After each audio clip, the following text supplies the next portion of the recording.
Başkanım hoş geldiniz. Başkanım biraz. Kalsın şimdi. Ben avladığıma güçüne vidali havayı vidali de kötüne vidali başta 2015'te. 2015'te başkanım Selahattin Demirtaş'ın talimatıyla benim oğlumu terör örgütüne ne gönderdi. zaman gitti? Benim de 7 yıl oldu. Başkanım, Ben onlara bırakmayacağım. 2015. Evladımı alacağım. O katillere bırakmayacağım. O teröristlere bırakmayacağım. Bakın korkup kaçtılar. Ya Ben 7 yıldır evladıma hasretim. Benim engelli çocuğum evde. Ben onu evde bırakıp abisine bırakıp geliyorum. Ne hakla? Benim doğurduğum evladımı niye benden aldılar? Başkanım, benimki de 10 yıldır Elazığ Harbi Kur'an kursunda hafızlığı okuyor. 26 ezberler bir çocuk maalesef ezberler tarafından kandırılıp nice kısamına götürdü. 10 yıldır ben de haber alamıyorum. Yani suçumuz ne, günahımız ne? Sizin bir suçunuz, bir günahınız yok. O konuda hiç kimsenin şüphesi yok. 5 yılı aştı bazı aileler. 6 yıldır biz 5 yıldan daha uzun bir süredir buradalar. Bu büyük bir sabırdır. Bunu ancak anneler yapar. Ancak yani belki babaların bile, annelerin desteği olmasa babalar bile belki bu kadar sabır gösteremez. Bu anne yüreğini iyi anlamak lazım. Biz bu anne yüreğini, anne yüreğindeki o yangını iyi anlıyoruz. O yüzden bu sefer inşallah silah bırakılır ve bu sefer bir iyi niyet göstergesi olarak en başta diyoruz ki burada 5 yıldır gözü yolda olan, daha uzun bir süredir gözü yolda olan ama 5 yıldır burada nöbet tutan annelerimizin, bacılarımızın evlatları onlara gönderilsin. Bu bir adım olsun, bu ilk adım olsun. Ta ki milletin acaba bu kan duracak mı, acaba huzur geri gelecek mi şeklindeki umudu büyüsün. Bu umut büyüsün. Bir daha inşallah biz yeter diyoruz. Gençlerin eli silah tutmasın. Gençler eli kalem tutsun. Silah çare değil, silah çözüm değil. 40 yıldır kan aktı, bir arpa boyu yol gidilmedi. Bu gençlerin eline, çocuk yaşta onları götürüp ellerine silah tutuşturanlar bu yolun yol olmadığını fark etmiyor. Yani kız veya erkek neyse neticede götürmüşlerse, o yaşlara götürmüşlerse, ellerine silah tutuşturmuşlarsa yaşı kaç olursa olsun. Büyük yaşta gidenler için de bu geçerlidir. Bu yol değildir. Bunun bir an önce sona ermesi gerekir ve o yanlışların tekrar etmemesi için inşallah biz öncekinden daha yüksek sesle konuşacağız, daha fazla inisiyatif alacağız ve bu meselenin bu çocukların evlerine dönmesi de dahil, akan kanın durması dahil, milletin haklı ve meşru taleplerinin meşru zeminde konuşulup tartışılıp yerine gelmesi dahil elimizde ne geliyorsa inşallah yapacağız. Annelerine göndersinler. Rabbim sizin hasretinizi daha fazla uzatmasın. İnşallah bir an önce evlatlarınıza kavuşursunuz. Temennimiz bu. Sayın Başkanım Allah Peygamber sizden razı olsun. Allah razı olsun. Sizinki kaç yıl oldu? 6 yıl. Mepusu kırdılar, parmağını kırdılar. Buraya gelmeyin dediler. Biz yılmayacağız, buradayız. Ve bizi yıldırmaya çalışıyorlar. Öldü diye 2 yıl önce haberini aldılar. Ben inanmıyorum. Ölmüşse de versinler evladımı. Ne işi var? Evlatlar dağda taşlara burada kuşağı yem etmişler. İnşallah sağ salim size dönün. Evet. Ben buradan sesleniyorum bütün gençlere. Kaçıp gelin. Burada güçlü devletimiz var. Hepsi kaçıp gelsin. Hiçbir ceza almayın. راستی باوری هم اگر درد وان ملت کرد بیا و حرکت وان ناب ایدئولوژی کی وانه فکر کی وانه خورت کردا قیزن کردا جبو ایدئولوژی خود کم قربان مثلا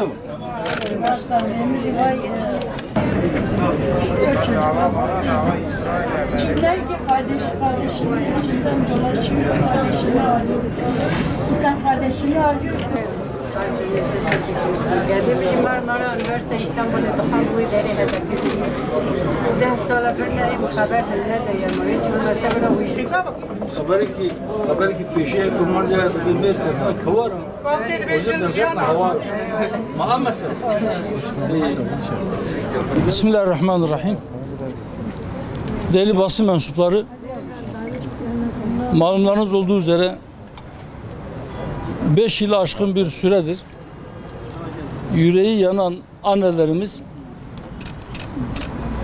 dağa kaçırılan ya da kandırılarak götürülen ya da bazı vaatlerde bulunmak suretiyle götürülen evlatlarını istemek için burada nöbetteler. 5 yıl bitti, 6. yılına girdi. Aslında bunun da evveliyatı var. 2014 yılında yine bir annemiz Diyarbakır'da Fiskaya semtinde evladını istemek için bir eylem başlatmıştı. 12 gün sonra evladına kavuşunca daha sonra 2014'te burada değil, Büyükşehir Belediyesi'nin önünde bir eylem başladı.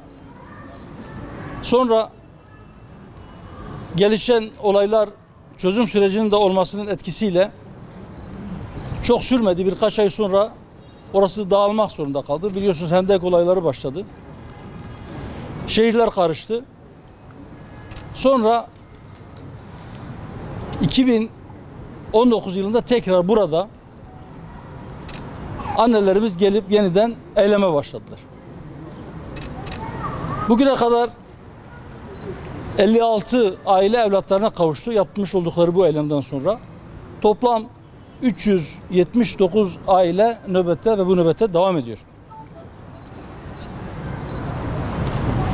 Bu ailelerimizle görüşünce biraz önce özellikle sordum sizin çocuğunuz ne zaman gitti diye.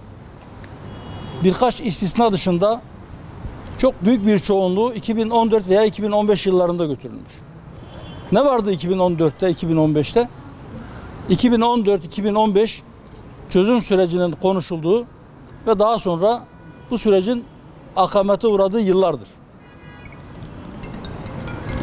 2014'te silah bırakılma konuşuluyordu. 2015'te süreç bozulmaya yüz tuttu. Ama hala çözüme dair bir umut vardı. Adına çözüm süreci dedikleri ama aslında çözüme götürmeyecek, belki geçici bir çatışmasızlık süreci yaşanıyordu. Bu gençlerin çoğunluğunun o tarihlerde dağa götürülmüş olması aslında bir şeyi çok net bir şekilde ortaya koyuyor. Nedir o şey? Silah bırakmanın, siyasi çözümün konuşulduğu dönemde bu kadar çok sayıda genci dağa götürmek silah bırakma niyetinin olmadığının çok bariz bir göstergesiydi. Biz o dönemde de söyledik. Takip edilen yolun yanlışlığına dikkat çektik. Bu yoldan bir çözüm çıkmayacağını söyledik. Bugün de şunu söylüyoruz. Yeniden silahların bırakılması, yeniden şiddetin sonlandırılması konuşuluyor ve sorun her neyse bunu siyaset yoluyla konuşulması ve çözüme kavuşturulması gerektiği dile getiriliyor. Biz de buradan, bu sembolik yerden 5 yılı aşkın bir süredir yüreği yangın yeri olan annelerimizle beraber onların nöbet beklediği yerden bir çağrıda bulunuyoruz. Diyoruz ki yeni bir süreç başlayacaksa iyi niyet göstergesi olarak gelin, eğer gerçekten şiddete son verecekseniz, eğer gerçekten silahı bırakacaksanız bu annelerin çocuklarını, evlatlarını onlara göndererek başlayın, bir iyi niyet göstergesi olarak bu adımı atın diyoruz. Atın ki bu sefer sizlerin samimi olduğuna biz de inanalım. Yok eğer bunu yapmayacaksanız o zaman 2015'te davullarla, zurnalarla bir şenlik havasında çözümün konuşulduğu dönemde bu kadar genci dağa götüren, dağa kaçıran sizler asla silah bırakma niyetinde değilsiniz. Eğer siz bu iradeyi ortaya koyabilirseniz biz de sizin kendi iradenize sahip olduğunuza inanacağız. Eğer siz bu iradeyi ortaya koyup gerçekten bu ülkenin gençlerinin birbirine silah doğrultmasına, birbirinin kanını akıtmasına son verirseniz biz de bileceğiz ki siz kendi iradenize sahipsiniz ve siz kendi halkınızın, kendi insanlarınızın, kendi gençlerinizin geleceğini düşünüyorsunuz. Böyle bir ihtimalin olduğuna biz de kanaat getirmiş olalım. Ama şu uyarıyı da yapmadan geçmeyeceğim. Biraz önce söyledim. Önceki dönemde yani 10 yıl önce adına çözüm süreci denen çatışmasızlık sürecinde ciddi hatalar yapıldı. Uyarıyı yapıyoruz, diyoruz ki aynı hataları tekrar etmeyin. Aynı hatalar tekrar edilirse korkarım ki yine benzer bir neticeyle yüz yüze geleceğiz. Neydi o hatalar? O zaman biz söyledik. 10 yıl önce söyledik.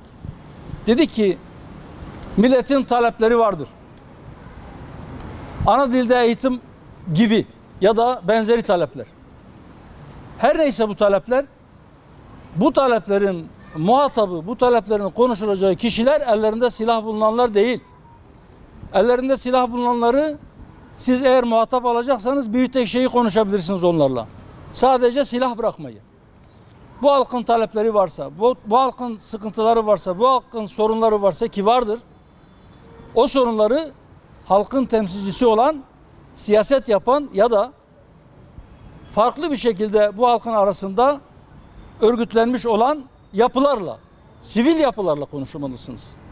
Ya da sizin muhatabınız doğrudan doğruya halkın kendisidir. Temel hakları hiçbir şekilde elinde silah bulunanların silahlarını bırakması şartına bağlamayın. Onlarla pazarlık konusu yapmayın. Bu haklar pazarlık konusu olmaya gelmez. Bu haklar müzakere edilmeye gelmez. Bu haklar şarta bağlanamaz dedik. Bugün de aynı şeyi söylüyoruz. Elinde silah bulunanlarla sadece silah bırakma meselesini konuşun. Gerisi siyasetin işidir. Bu iş mecliste konuşulur. Bu iş siyasi alanda konuşulur. Neyse sorunumuz konuşup kendi aramızda sulh ile çözmek zorundayız. Diyalog ile çözmek zorundayız. Meselelerimizi konuşacağız ve inşallah çözeceğiz. Çözmekten başka bir şansımız da yok. Eğer çözmezsek işte etrafımızdaki yangını görüyorsunuz. Her gün biraz daha genişliyor. Birilerinin bizi bu yangının içerisine çekip bizi de bu ateşte yakmasını istemiyorsak kapımızın önüne kadar gelen bu yangını söndürmek istiyorsak ilk önce aramızdaki kardeşliği sağlamlaştırmalıyız. Sorunlarımızı adalet temelinde çözüme kavuşturmak için siyasi bir irade ortaya koymalıyız. Bu irade bugün var gibi görünüyor. İnşallah sağlam bir iradedir. İnşallah yıkılmayacaktır. İnşallah silahlar susacaktır ve inşallah bu mesele diyalogla, inşallah konuşarak, inşallah sulh yoluyla barış içerisinde çözüme kavuşacaktır diye bir temennimiz vardır. Tekrar ediyorum.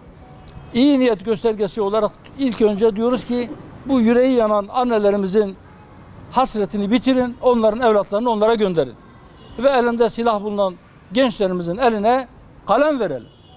Gençlerin eline silah tutuşturmayalım, kalem verelim, yazsınlar, okusunlar, iş üretsinler, sanat üretsinler, değer üretsinler, topluma bir şey versinler. Ben bu işin takipçisi olacağımızı, benzer hataların birinci çözüm sürecinde yapılan hataların tekrar etmemesi için daha yüksek sesle konuşacağımızı ve elimizden gelen çabayı ortaya koyacağımızı burada siz değerli basın mensuplarının ve etrafımızda toplanan Diyarbakır halkının, değerli hemşerilerimizin huzurunda söz veriyorum. İnşallah biz bu işin takipçisi olacağız. Bu işin çözümü için elimizi değil gerekirse gövdemizi taşın altına koyacağız ve inşallah bu sefer başaracağız diyoruz. İnşallah.